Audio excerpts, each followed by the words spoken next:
दिलजीत दोसांझ की मूवी सतलुज जो Z5 पर रिलीज होती है, 3 तारीख को फिल्म रिलीज हुई। 48 आवर्स तक वो OTT पर रही और 48 आवर्स के बाद उस पिक्चर को OTT प्लेटफॉर्म से हटा लिया जाता है। अब अगर आप जाकर के इस मूवी को देखना चाहेंगे तो या तो आप डाउनलोडेड मूवी देखेंगे, मतलब कहने का यह है कि अब ये OTT पर अनअवेलेबल है। भारत में Z5 का कहना है कि ये पिक्चर उपलब्ध नहीं है। भारत के बाहर जरूर आप इस फिल्म को देख सकते हैं। वैसे तो इन जनरली जब डाउनलोडेड मूवीज देखी जाती है तो उसको पायरेसी का मैटर माना जाता है, वॉयलेशन ऑफ लॉ हो जाता है, आपके खिलाफ कार्रवाई हो जाती है। बट यहां पर पिक्चर का जो हीरो है दिलजीत दोसांझ, वो तो खुद ही पब्लिक से आके कह रहा कि आप जो डाउनलोडेड मूवीज हैं उसको आप देखिए और इसको और स्प्रेड करिए। तो आखिरकार में इस मूवी में ऐसा क्या है जिसको लेकर के इतना हंगामा मचा हुआ है और सरकार ने दरअसल इस मूवी पर क्यों बैन किया? सरकार की तरफ से इस मूवी को लेकर के कोई क्लियर नोटिफिकेशन नहीं आया है, गवर्नमेंट की तरफ से कोई एज सच स्टेटमेंट नहीं आया है कि सरकार ने इस मूवी को क्यों बैन किया। देखिए, ये हम सब जानते हैं कि जो सिनेमा होता है उसको माना जाता है कि समाज का एक आईना होता है, लेकिन अक्सर सिनेमा को लेकर के समाज में विवाद भी होता है। अक्सर कुछ ऐसे सिनेमा बन जाते हैं जो सरकारों को बहुत पसंद आते हैं, सरकार उन्हें प्रमोट भी करती है, जनता से कहती है कि आप ऐसी फिल्म देखें। तो कुछ ऐसे भी सिनेमा होते हैं जो सरकारों को बिल्कुल नहीं पसंद आते और सरकारें उसको या तो रोक देती हैं या उसमें वो कट लगा देती हैं या उसको वो बैन कर देती हैं। वैसे तो अभिव्यक्ति की आजादी एक सभ्य समाज में, एक लिबरल डेमोक्रेसी में होती है, लेकिन अभिव्यक्ति एक्सप्रेशन पर भी एक लिमिटेशन होती है कि आप किसी चीज को कितने सभ्य तरीके से कहेंगे। तो होता क्या, जो मीडिया होता है उसमें सिनेमा भी है, वो दरअसल कभी कभी गवर्नमेंट के प्रोपोगेंडास को प्रमोट भी करता है और कभी कभी वो सरकारों से पंगा भी ले लेता है। अब यहां पर जिस फिल्म की बात हो रही है सतलुज, वो 3 तारीख को रिलीज हुई, 48 आवर्स तक रही और उसके बाद एकाएक उसको वहां से हटा लिया गया। और ये जो फिल्म है सतलुज, ये दरअसल पहले इसका नाम था पंजाब 95। ये पंजाब 95 से फिल्म, इस टाइटल से ये फिल्म रिलीज हो रही थी, लेकिन इस फिल्म का टाइटल चेंज किया गया। कई साल तक लड़ाई लड़ी गई, सेंसर बोर्ड से इसको क्लेरिफिकेशन नहीं मिल रहा था, क्लियरेंस नहीं मिल रहा था। कई कट्स के बाद इस फिल्म को फाइनली जो है वो सतलुज नाम से रिलीज किया गया। आप देखिए, सिनेमा हॉल में पिक्चर रिलीज नहीं हो पाई तो इसको OTT पर रिलीज किया गया और Z5 पर यह रिलीज हुई। दरअसल ये जो फिल्म है, ये माना जा रहा कि गवर्नमेंट ने इस फिल्म को बैन किया है क्योंकि इस पिक्चर में जो उस समय की जो घटनाएं थी, जो 90 का 80 के दशक का जो पंजाब था, उसको जिस तरीके से दिखाया गया है उसमें सिख टेररिज्म को ग्लोरीफाई किया गया है। ऐसा माना जा रहा है कि सिख आतंकवाद जो उस समय था उसको बड़ा बढ़ा चढ़ा करके इस फिल्म में दिखाया गया और मुख्यमंत्री को लेकर के या पुलिस को लेकर के या सरकार को लेकर के जो जो जो इस फिल्म का नरेशन है वो बड़ा नेगेटिव है। और जब ये सारी घटनाएं घटी थी 90-80 के दशक का पंजाब, जब आप देखेंगे तो उस समय वहां पे कांग्रेस की सरकार थी और कांग्रेस के मुख्यमंत्री थे वहां पर बेअंत सिंह। इस फिल्म में जिस तरीके से बेअंत सिंह की हत्या को दिखाया गया है, जिस तरीके से उनकी कार एक्सप्लोजन दिखाया गया है, उसमें भी ये दिखाया जाता है कि सिख जो टेररिज्म है उसको ग्लोरीफाई कर करके मुख्यमंत्री की हत्या को दिखाया गया है। और क्योंकि उस समय कांग्रेस की वहां पर सरकार थी, आज उसी बेअंत सिंह के जो ग्रैंडसन है बिट्टू, वो इस समय बीजेपी में मंत्री हैं। तो माना यह भी जा रहा है कि दरअसल इन्हीं के दबाव में आकर के सरकार ने इस फिल्म को OTT से हटाने का फैसला लिया होगा। हालांकि इसमें अभी तक गवर्नमेंट की तरफ से कोई क्लियरेंस या कोई क्लियर जस्टिफिकेशन या क्लेरिफिकेशन नहीं आया है। अब कुल मिलाकर के जो मूवी थी, ये मूवी दरअसल मैंने आपको बताया कि उस दौर पर बेस्ड है ये फिल्म जब पंजाब ऐसा पंजाब नहीं था जैसा यश चोपड़ा की फिल्मों में दिखाया जाता है, जहां शाहरुख खान और काजोल जो है सरसों के खेतों में गाना गा रहे होते हैं। आजादी के बाद से हमारे देश में कई राज्यों में अलगाववाद देखने को मिला, सेपरेटिज्म, जिसमें कश्मीर भी एक था, नॉर्थ ईस्ट भी था और पंजाब भी था। हम ये सब जानते हैं कि पंजाब जो है वो पाकिस्तान से बॉर्डर बनाता है और पंजाब में जो सेपरेटिज्म था वो इसी तरीके का था कि हमें भारत से अलग होना है और एक नया राष्ट्र बनाना है, खालिस्तान। तो 70 का दशक, 80 का दशक, 90 का दशक जो पंजाब के लिए था वो बहुत भयानक था, बड़ा भयानक था। और एक दौर ऐसा पंजाब में था जब एक तरफ आतंकवादियों की गोलियों से इनोसेंट लोग मारे जाते थे, तो दूसरी तरफ पुलिस की गोलियों से जो है वो आतंकवादी मारे जाते थे। जबरदस्त कत्लेआम जिसे कहते हैं, उस दौर पर बेस्ड ये मूवी है।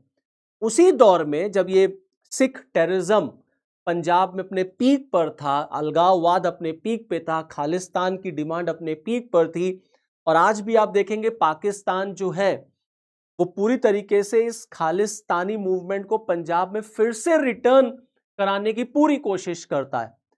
तो उस दौर में ये फिल्म बनाई गई है, इस फिल्म का बैकग्राउंड रखा गया है, लेकिन ये फिल्म पूरी तरीके से बेस्ड है एक मानवाधिकार कार्यकर्ता, human right activist Jaswant Singh Kalra के ऊपर।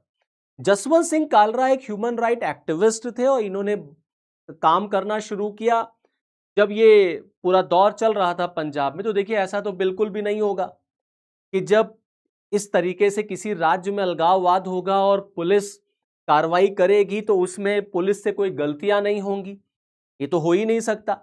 तो जाहिर सी बात है कि पुलिस की तरफ से भी जब कार्रवाई होगी, गोलियां चलेंगी, तो उसमें कई निर्दोष भी मारे जाएंगे, कई इनोसेंट्स भी मारे जाएंगे। तो जसवंत सिंह कालरा दरअसल जो मानवाधिकार जो एक कार्यकर्ता थे, उन्होंने पुलिस के ऊपर आरोप लगाया, सरकार के ऊपर आरोप लगाया कि पुलिस जो है वो आतंकवाद को खत्म करने के नाम पर इनोसेंट लोगों को मार रही है, सिख यूथ को किल किया जा रहा है, वहां पर जबरदस्ती जो है सिख समुदाय को टॉर्चर या टारगेट किया जा रहा है। आप देखिए, ये वही पंजाब है जब जहां ऑपरेशन ब्लू स्टार चला। तो आप समझ लीजिए, कल्पना कर लीजिए कि पंजाब कैसा पंजाब रहा होगा। बिल्कुल भी यश चोपड़ा की फिल्म का पंजाब वैसा पंजाब नहीं था जो मैं आपको बता रहा हूं 80 और 90 के दशक के पंजाब की बात। तो जसवंत सिंह कालरा दरअसल जांच करते हैं, कई क्रिमेशन सेंटर शमशानों पर जाते हैं और पुलिस के ऊपर, सरकार के ऊपर ये आरोप लगाते, डाटा कलेक्ट करते कि पुलिस की कार्रवाई में 25,000 इनोसेंट यूथ मारे गए हैं। साफ साफ इनका क्वेश्चन मार्क जो है वो पुलिस के ऊपर, सरकार के ऊपर लग जाता है और ये आरोप लगाते हैं सरकार के ऊपर, पुलिस के ऊपर कि 2000 से ज्यादा इनोसेंट सिख यूथ को रातों रात घर से उठा लिया जाता है या घर से उठा लिया गया और वो कहां चले गए कोई अता पता नहीं। तो पुलिस की कार्रवाई पर जिस तरीके से पुलिस का एक्शन हो रहा था आतंकवादियों के खिलाफ, उसी को लेकर के जसवंत सिंह कालरा जो है वो बहुत फ्रंट लाइन पे आकर के लड़ते हैं और पुलिस के साथ इनका पंगा शुरू हो जाता है। अब जाहिर सी बात है, जब पुलिस के साथ इनका पंगा हो, मैंने आपको पहले ही बताया कि जब पुलिस एक्शन लेती है या कार्रवाई करती है तो ऐसा बिल्कुल भी नहीं है कि पुलिस की तरफ से कोई फेक इनकाउंटर नहीं हुआ होगा, बिल्कुल हुआ होगा। जब पुलिस ने गोली चलाई होगी, जब आतंकवाद जैसी चीज आपको खत्म करना है, अलगाववाद जैसी चीज आपको खत्म करना है, तो पुलिस की तरफ से भी कुछ ना कुछ गलतियां जरूर हुई होंगी। और आप देखिए, उस दौर में, उस समय पंजाब के मुख्यमंत्री जो कांग्रेस पार्टी के हुआ करते थे, बेअंत सिंह साहब, इनकी भी 95 में हत्या कर दी गई। 95 में इनकी हत्या, एक फिदाइन अटैक हुआ था इनकी कार के ऊपर, और 95 में ही जसवंत सिंह कालरा की भी हत्या हो जाती है। क्योंकि ये जब पुलिस के ऊपर एक्शन या पुलिस के ऊपर क्वेश्चन मार्क लगाते हैं तो एकाएक इनको 95 में इनको उठा लिया जाता है इनके घर से और माना जाता है कि इनको पुलिस स्टेशन में रखा जाता है, इनको टॉर्चर किया जाता है और एकदम से न्यूज आती है इनके डेथ की और इनकी बॉडी भी रिकवर नहीं होती है। अब वहां से फिर टर्निंग पॉइंट शुरू हो जाता है, फिर वहां से ये मैटर पूरा अदालत में जाता है।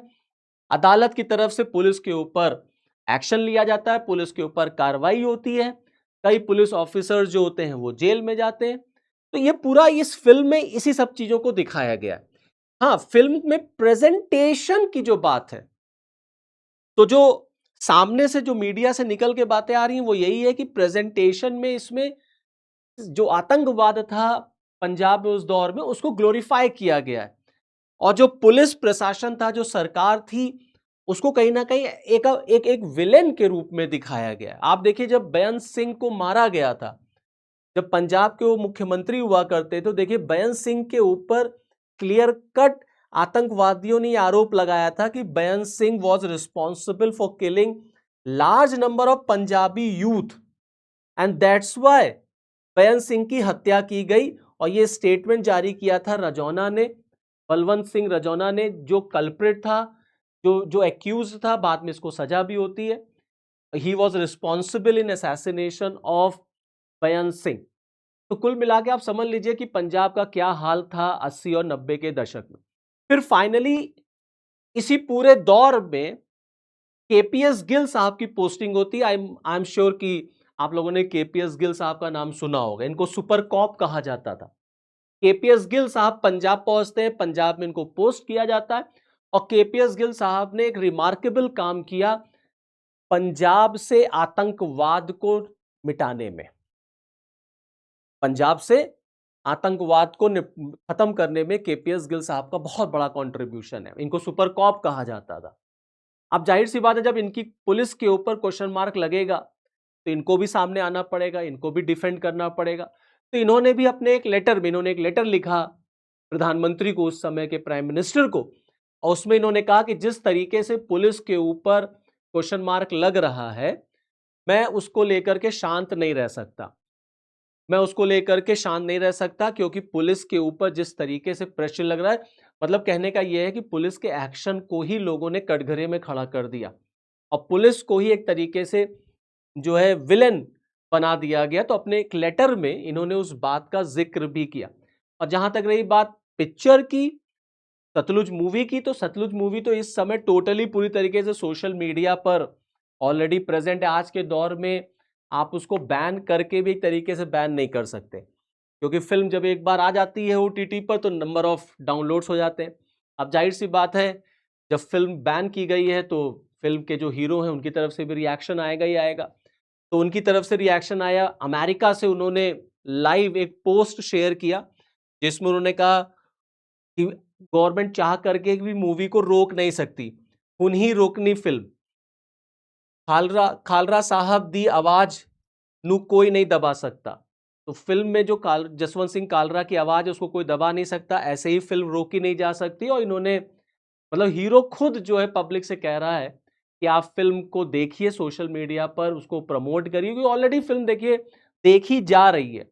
ये देखिए मैं आपको एक जो वीडियो दिखा रहा हूं, ये पंजाब के गांव का है जहां ओपन प्लेस पर लोगों को मूवी दिखाई जा रही है। तो जाहिर सी बात है कि जो सिनेमा होती है उसकी लिबर्टी, ऑब्वियस सी बात है, वो प्रोटेक्ट होनी चाहिए। सिनेमा समाज का अपना एक आईना होता है। लेकिन अगर कोई भी सिनेमा, कोई भी मीडिया अगर नेशनल सिक्योरिटी को टारगेट करता है, उसको चैलेंज करता है, तो सरकार के पास ये अधिकार है कि बिल्कुल सरकार उसको रोक सकती है। बट अभी गवर्नमेंट ने इस पर कोई भी अपनी तरफ से बात नहीं रखी है कि क्यों, क्या रीजन है इसको हटाने का।